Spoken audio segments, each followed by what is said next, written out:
হুট করে আমরা সিদ্ধান্ত নিলাম যে একটু বাবার বাড়ি যাব আমার। তাই সব করে হুট করে হয়ে গেল। আর এই যে আমরা রওনা দিয়ে দিয়েছি বাবার বাড়ি যাওয়ার জন্য। আর আমার হাজব্যান্ডের শ্বশুর বাড়ি আমার বাবার বাড়ি। তো এই যে যাচ্ছিলাম, সব কিছুই মানে আগে থেকে প্ল্যান ছিল না, হুট করে হয়ে গেছে। বলতেছে আমাকে চলো একটু ঘুরে আসি। তাই চিন্তা করলাম যেহেতু জামাই বলছে, না যে কি আর থাকা যায়, তাই কিছু না চিন্তা ভাবনা করি চলে গেলাম হুট করে বাবার বাড়িতে। তো এই যে এই জায়গায় এসে জামাই শ্বশুর বাড়ি যেতে যা যা লাগে সব কিছু নিতেছে। এখান থেকে মিষ্টি নিলাম আমরা। তো এখানে মিষ্টিগুলো খুবই সুন্দর ছিল এবং মজার ছিল। এই যে যা যা প্রয়োজন সব কিছু নিয়ে নিলাম। আর এটা হচ্ছে আর একদিনের ভিডিও। এই জায়গায় চিংড়ি মাছগুলো ভিজাইছে তার জামাইকে খাওয়াবে বলে। সব থেকে বড় চিংড়িটা ছিল এটা দেখেন হাত পাও বড় বড় হয়েছে। তো আম্মু আর কি এইগুলো আর কি ভাজা তারপর ভুনা করবে তার জামাইয়ের জন্য, জামাইকে চিংড়ি মাছ খাওয়াবে। এই যে এই জায়গায় ভাজা হয়ে গেছে সব। আর এই যে চিংড়ি মাছের হাত পাগুলা আমি খাচ্ছিলাম। তো ভাজার সময় এগুলো খেতে ভালো লাগে, রান্না করলে বেশি একটা ভালো লাগে না, কিন্তু ভাজলে মুচমুচে করে তখন খেতে খুবই মজা লাগে আমার কাছে। তো এগুলো আপনাদের কে কী নামে চিনেন কমেন্ট করে জানাবেন। আমরা অনেক সময় চিংড়ি মাছের ছোচ বলি বা পাও বলি, যেটাই বলি, খেতে কিন্তু খুবই মজা লাগে। আপনারা কে কে খেয়েছেন তাও কিন্তু কমেন্ট করে জানাবেন আমাকে।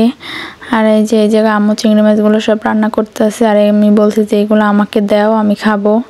আমার দাদু বলতেছে আমাকে একটা দে। আর এদিকে দেখেন এই যে আমার দাদি কিন্তু বাদাম কাটতেছিল, মুরব্বী মানুষ যেরকমেরই কাটতে আছে, কিন্তু খুব সুন্দরভাবে কিন্তু সে বাদামগুলো কাটতেছিল। দেখবেন লাস্টে সব বাদামগুলো আস্তে আস্তেভাবে উঠছে। এই যে সে বাদামগুলো কাটতেছে। আর অনেক ঠান্ডা পড়ছে, এর জন্য আমার কথাগুলো অন্যরকম হতে পারে। প্রচুর পরিমাণে ঠান্ডা পড়ছে আমাদের এদিকে। আপনাদের ওদিকে কেমন ঠান্ডা পড়ছে কমেন্ট করে জানাবেন।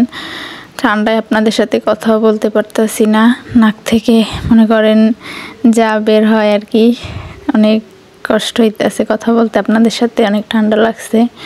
আর এই যে মুরব্বী মানুষ তো বাদামে একটা কোপ দিলে কাটে না, তার জন্য কয়েকটা কোপ দিতে হচ্ছে, গায়ে জোর নাই এর জন্য। আমার দাদু আমাদেরকে বাদাম কেটে খাওয়াচ্ছে। তো এখনও যে দাদুর হাতের বাদাম কাটা খেতে পাচ্ছি এবং আরও দাদুকে পাচ্ছি, এটাই আমাদের ভাগ্য। কার কার দাদু আছে কমেন্ট করে জানাবেন। আমার কিন্তু দাদু আছে। তো আপনারাও কমেন্ট করে জানাবেন আপনাদের কে কে আছে, দাদু আছে কিনা, দাদুর আদর পেয়েছেন কিনা, ভালোবাসা পেয়েছেন কিনা। আমি কিন্তু পেয়েছি, আমার দাদা দাদু নানি।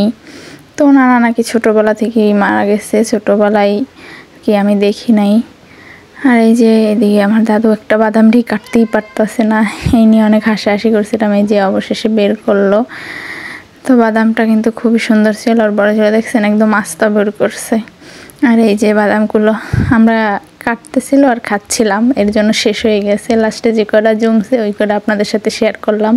আর এই বাদামগুলো খুবই বড় ছিল।